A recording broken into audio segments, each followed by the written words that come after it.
The reason that we are here tonight, ladies and gentlemen, is to do a tribute to True Soul Records and Mr. Lee Anthony. Yes.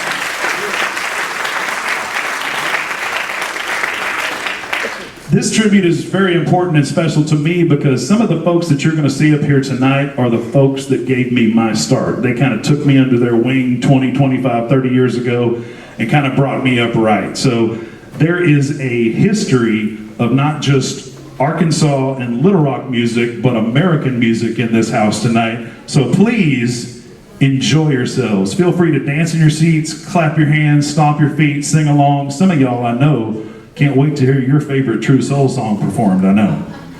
I just heard mine a little bit ago. And how about for DJ Swift, ladies and gentlemen?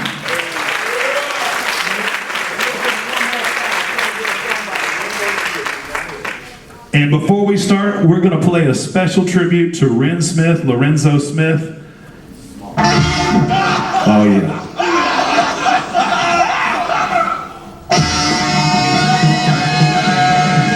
Here's Ren Smith with Smog.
Ladies and gentlemen, that's a special tribute to Ren Smith.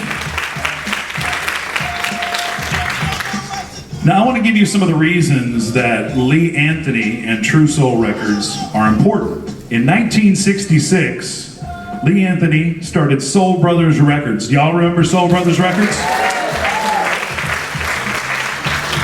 Do you know why Soul Brothers is important? Besides giving music to the people, the music that the people wanted, it was the first black-owned record store in Arkansas. 1966.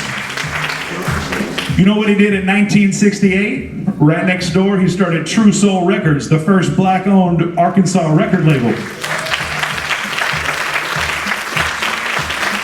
So this tribute is to all of the talent, all of the people, all of the artists and musicians that were here and part of True Soul. But really and truly, without this next man, we wouldn't have him. He's an artist, a teacher, a producer, an engineer, a businessman. In order to properly introduce Mr. Lee Anthony, ladies and gentlemen, I'd like to introduce his son, a wonderful musician in his own right, leader of Afro-Deja, Mr. Tim Anthony. Yes, happy 2018 to everybody in the house. Thank y'all so much, so very much for being here this evening. Thank you, Big John. It was sometime last year, I won't say how long ago now, it's been a minute. We've been talking about this for a while. And we got this phone call about something that was very special. And for much of the reason he expressed to you, you know, he started off in this town like I did, listening to other musicians. So, in a way, how can I say it? You know, this is more than music. This is life. This is love.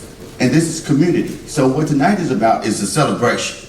And so when we say celebration, what we mean is Okay, we're here to talk about True Soul Records. We're here to celebrate the artists and the musicians here, Lee Anthony, but if there were no music, there would be no reason to celebrate Lee Anthony and True Soul Records. So we're gonna focus on the music. We're gonna focus on the times, we're gonna focus on the people, and hey, this is how it is. This is behind the scenes stuff right here. It's like all day we've been trying to get out, okay? So without further ado, please, and give me some of that music, give me some of that funky music over there behind you. Let's do this right. Let's do this right. Ladies and gentlemen, please welcome to the stage from Soul Brothers Record Shop, the True Soul Studio, Mr. Lee Anthony. Come on down.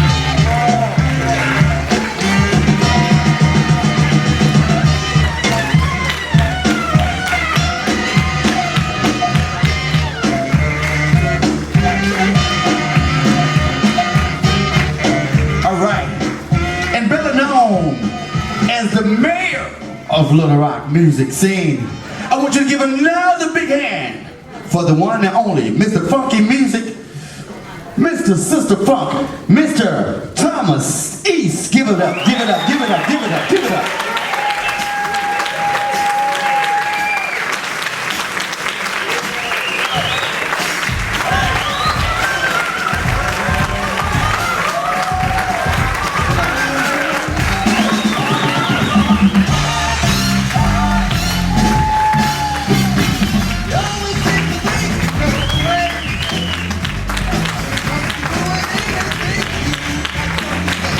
I tell you what, we're going to start right here. I think this is a good starting place again. Please put your hands together again. Right on. All right. So, I just want to say welcome. Welcome, welcome, welcome, welcome, welcome. This has been a labor of love, but it's finally here. And I just want to say hello. Hello, I'm glad to be here. Glad you're here. Fantastic. So let's start at the beginning, if y'all don't mind. I was born in 1970. So by the time I really started thinking about music, by the time I really started getting interested in music, I didn't have to go further than down the sidewalk a little bit from the record shop that I grew up hanging out. And there was True Soul Studios. But for me, y'all didn't hear me? Y'all didn't hear me? Okay, so for me, and I would say probably about 1980, 82 or something, when I really realized what the studio was. I think that was the time my brother and I really found that we had an interest in music. And so that became our stomping ground, and that became our rehearsal space and whatnot. But before then, it was a kind of a quiet time for True Soul. So a lot of the musicians and a lot of the legends that we're going to be celebrating tonight, I almost heard in folklore. You know, I heard about Thomas East, you know what I'm saying? I knew all about John Craig. I heard all the stories about William Stuckey and York Will, but the whole thing is crazy, and it's like, this is your life. That's great. And it is. It is great. But so I don't want to take a whole bunch of time. So for me, it's just been a whole lot of lessons that's been wrapped up in these years with the studio, and I don't want to take the time. I just want to show y'all, you know, where it all started from. And so we'll start off with the essential question. Can you tell us how True Soul started, Daddy-O? Yes, yes. First of all, I'd like to thank everybody for coming out and supporting my son, Tim. This is his total production. And I had to stay away. It's not working. Okay. I had stayed away. I work with microphones, but never learned to use them. I basically just had this hobby when I was in high school. Not in high school. In high school, I wanted to work with AV program, learning how to operate sound equipment and things like that. But I was always told that I might break something. And that might break something meant something different. I didn't come from the right side of the right family to be put in charge of that kind of equipment. Our science teacher Mr. Strong, brought a tape recorder to school and allowed us to say our voices and names on them. We had a little group, we thought we was going to try to do something. And when I saw the tape recorder, that was the vision I had been waiting on. One day I'm going to buy that tape recorder, a recorder like that, and we're going to record. And the guy who was singing, he was really a talented singer, but he had moved away to New York by the time I was able to get the record. I was a freshman in college, pawned my class ring to get my first tape recorder, which I still have.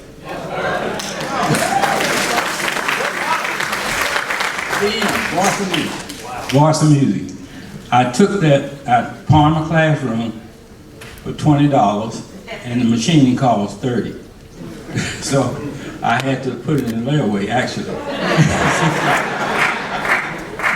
That was when I was a freshman in 1961 in Pine Bluff. And with that, I needed something else to go with it. I didn't know exactly what. And I learned it was a microphone. I didn't get a microphone with it. So I took I took electronic class, learned how to build a mic from a speaker. My first recording was done with a microphone made from a speaker. And I recorded a group called, James Liberty Group. Oh, the New Direction. New Direction, okay. I recorded New Direction when they were in college as a jazz group. They sent the tape off to Downbeat and won first place for small college. Needless to say, I hadn't met Mr. East yet, but he was from Little Rock. Needless to say, that was the beginning of me really thinking, I didn't have anything, I had nothing to lose. If I could put together a tape recorder, so I had one more thing was missing, an amplifier. So, I saw these jukeboxes sitting in a storage room. Took my car there to get it worked on, and the man said my car was in such bad shape, I probably wasn't gonna be able to get it fixed, it's gonna cost so much. So I asked him about trading my car for the jukebox. He said, well, how many do you want? I said, how many you got? He said, I got 4. Old Seabird jukeboxes. I'm living in a dormitory now. The name must have been them shoemaker let me put my jukeboxes in his shop. I took all the inside of it out, baked an amplifier to it, and I was doing fine. I was doing fine until I hooked it up to the bell tower. Anybody who knows the bell tower? Yeah, I hooked it up to the bell tower, and I think Can't Stop Loving You and Aretha Franklin, they had the #1 record. Ray Charles had the #1 record. And of course, it woke up Dean Torrance over on Lawrence River. So when he came, he said, I should have known. So he said I had so much stuff hooked up to the speaker, it's gonna probably blow out today. They went to the bell tower, 30-inch speakers. Can you imagine that? Hooked up to a little voice and music recorder and a jukebox amplifier. It was awesome. I still have that jukebox amplifier. Do you still have the microphone? I don't have that microphone, but I know how to put one together. Okay. So I'm saying all that to say it didn't just start when I got to Little Rock. But when I got to Little Rock, I always had that in the back of my mind about the studio. And it just so happened, I was working at Dunbar Junior High, and Miss Lottie Shackelford knew that I liked music. She said, Anthony, it's somebody you need to go hear at Daniel Sepper Club. And he told me about this group named the Playboys. So I told him I was gonna go in and hear them, because somewhere in between, I'm ahead of myself, but I don't wanna make it real long, but I had met Sam Phillips, the one who discovered Elvis, starting a brand new record label. He wanted me to be a talent scout for him. So in the process of looking for talent, This young man was the first someone that I ever heard that I took to a talent to Mr. Phillips. That group as the talent they were looking for. He was getting ready to start a Holiday Inn label on a new record because he had also founded the first Holiday Inn. Well, Mr. Phillips had spent a lot of time talking to him and let me hang around his studio. I'm talking about the studio that Elvis recorded in. And we was often there recording with the same people they recorded with. But when I met and heard Thomas East, something went off that he is the one. And ladies and gentlemen, that was probably 1967, 66 or 67. After we started the record shop, you have to start the record shop. The first artist I ever worked with, We way back. all the way, and ironically, we never actually had a contract between us. We worked, I said, when we found a deal, then we'll do a contract, but we have been working together ever since. Everything I want to try.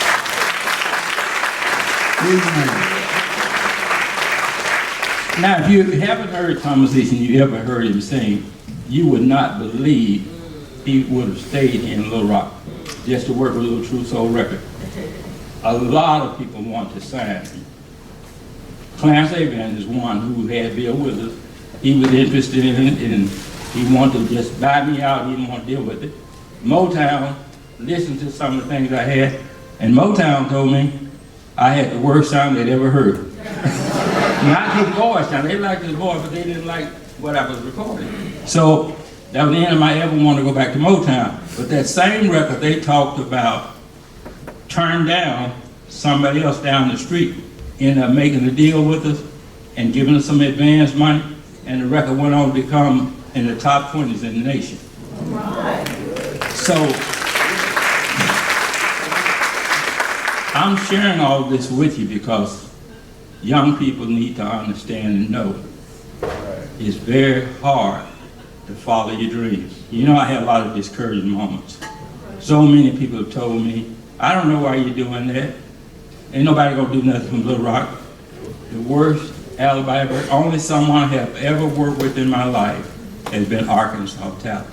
And that was why I was trying to put together the studio, because I know, I've recorded every kind of music there is. There is not but two kinds, good and bad. Doesn't matter whether it's country. Now, anybody my age can't say they don't know anything about country because we grew up listening to country. I grew up listening to country, know how to yo, still know how. Now, Old Buttermilk Sky, all the early country songs, that's the only thing we heard in my house. And I probably, if I had recorded my mother, she probably would have been the first black country singer you ever heard, and sounded just like anybody else. She could actually sing it, and just before she passed, she said, son, I just want to know one thing. I said, what, Mama? She said, why you never recorded me? That's the honest goodness truth. I said, well, Mama, you was always singing country. She said, well, people are buying that same music. And of course, Charlie Pride and all those, everybody, music is just music to me. And so I said all this to say, this is where it started with Thomas East and the group he was working with John Craig, T. Roy Benton, and Robert Treadman. And so it was 4 musicians, and whenever, and this is true, honest goodness truth, we went to Chicago to perform, and when they got up there to perform, there were people, the only time I've ever heard it, Joe Cobb and I was talking about this today, he had never had 2 shows in one night. They came up there to play one set, and they ended up, they made that set short, and then had another, had an admission, and then charged again for people to come back in the second time to see the same group. So, now, we must have, and they must have had something. My job was to try to hear it and try to develop, and somebody told me last week, well, you never took music, what do you know about music? What do you know about producing? What do you know about this? I said, I don't know what I know. I just know I did what I thought I was supposed to do. If God give you a gift, anyone, most people don't read music that sing. Not all, I can't say most. Lots of people do not read music that sing. So if you have a gift, I don't care what it is, what style it is, don't let anyone discourage you and tell you that it's something you can't do. I'm gonna let Brother East talk about it, because he's the one that You mentioned Charlie Pride, who I got to meet in Louisiana, in Shreveport, Louisiana. He would come in with these 3 or 4 white guys, and he never would say much. He would say, hello, how are you, that kind of thing. Then they'd go to a table and sit and listen to us. I was working with a group that was all white at that time. The name of the group was called Snickers. Okay. And they would stay and listen to us. And he came more than once or twice. You know, we'd go there maybe 3 times a month. 3 times a year, you know, to play. And then after him, I also met Floyd Kramer and got to know him. He was a real nice guy. That was in Nashville, Tennessee. Never got to hear either one of them play anything. But we got to do some original tunes with them. But getting back to soul, which was soul, myself, John Craig, who I worked very closely with because he was writing most of the material that I did, and William Stuckey. William pretty much did his own thing and did it beautifully, and he still sings and plays beautifully as well. Morris Freeman played drums for us in the studio. Trez played drums also, but we really clicked with Morris Freeman during that time. And there were several individuals that came through the studio and just wanted to hang out and play and see what they could do. And I was playing bass then, because I really just started with my thumb, you know, like that. And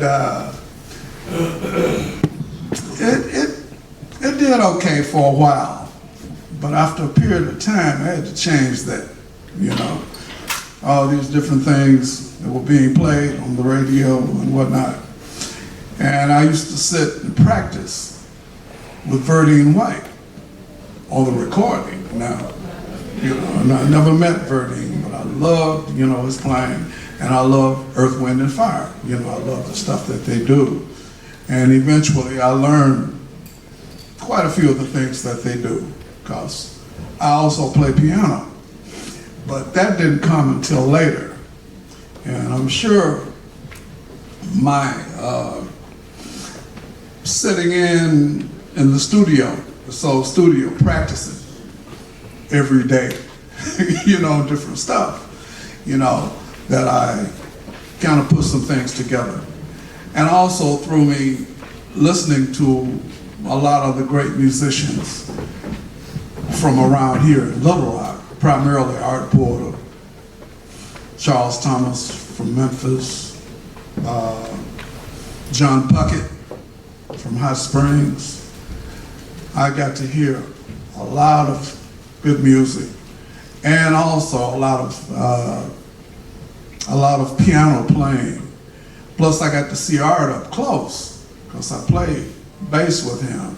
You know, I primarily sang with him, but I also played bass with him also. And the way he would prepare for a chord, you know, before he strike the chord, that's one thing I learned from him, you know. But he had these long fingers, which I don't have, you know what I'm saying? And he knew a lot of material, I learned a lot of songs from him during that time. A lot of standards, you know, Fly Me to the Moon, San Francisco, like Duke Ellington, you know, those kinds of things. Louis Armstrong, you know, Barbara Streisand, you know, we listened to some of everything. But art also taught us about classical people, you know, Haydn, Mozart, Beethoven, Paganini, Niccolo Paganini. He had these recordings that told the story, or told stories of these different artists that he played for the music classes. And that's how I learned about a lot of different composers. He also taught us about the different periods of music, you know, classical music, romanticism, Baroque, Impressionism, you know. We listened to all kinds of music. Now this was in high school. That's before I got to UAPB, which was also broadened out when I got to UAPB, you know, through Mr. Robinson, who taught me theory, Mr. Dalton, who was my brass instructor, you know, when I was in school there. And, okay, I'm trying to think. I was a woodwind teacher. And you know who I'm talking about, because he came up to see the Playboys when the Playboys started playing together. Ken York, Odie and I, that was a different thing. Yeah, Odie was teaching at Merrill High School as a band director. And when we started working together, I went and heard him at different places. Anyway, we ended up doing some things together, and that's when I got to know Albert Smith. I didn't really know him then. I got to really know him later, you know. But he was so quiet, man, you know, and he played quietly, you know, very softly.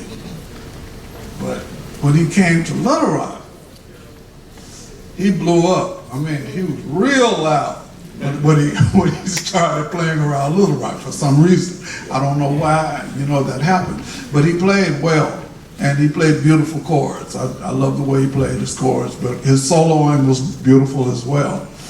But anyway, all of that went on, but all of this still goes back to the studio. We all played it in the studio with soul. Albert was part of that, with Stuckey. He and William worked together pretty closely in a band together.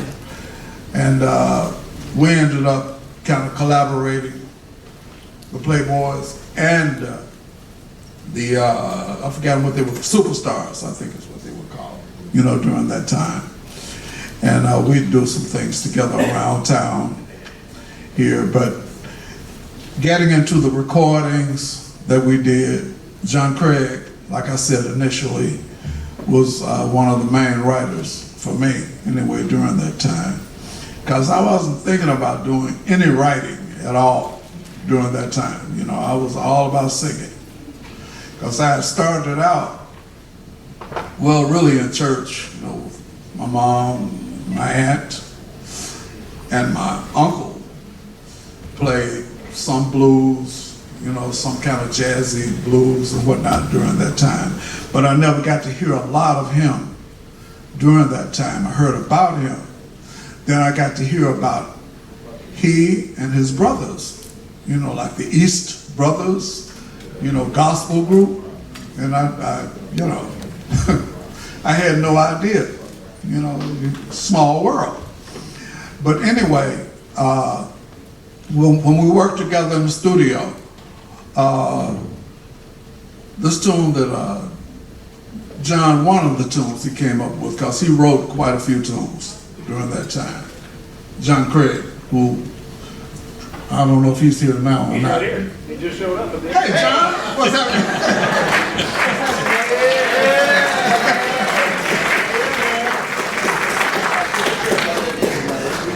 Well, before John speaks, he wrote this tune, Slipping Around. And when I say we, pretty much William Stuckey, myself, Morris Freeman, John, and Morris Freeman played on Slipping Around. We were the ones that recorded that particular tune. And I mean, we worked at it, you know, probably every day, you know, in the studio. So it was challenging, but it was also fun to do, you know, and I learned a lot, you know, during those times doing that. And I'll let John go from here, you know. I may say something later, but I'll let you know. Ladies and gentlemen, I'd like to introduce to you guitarist extraordinaire, singer, songwriter, engineer, and the man who took me under his wing and started me off, the man with the plan and the guitar in his hand, Mr. John Curtis.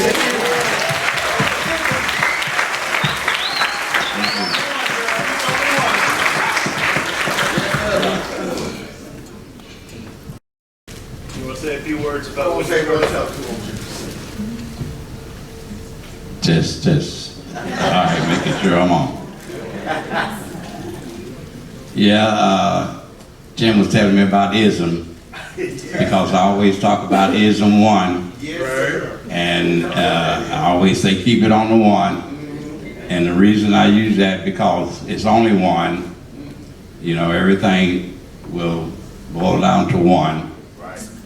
Ism is what you feel. The one is what keep us here. And if I had a lighter, I could strike a lighter and let it go out. I think I got one. Yes, sir.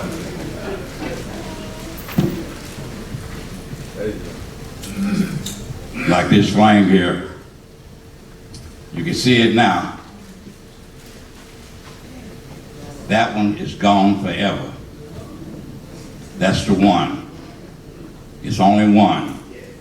We have one life, we have one chance, we have one Almighty. So I always say, keep it on the one.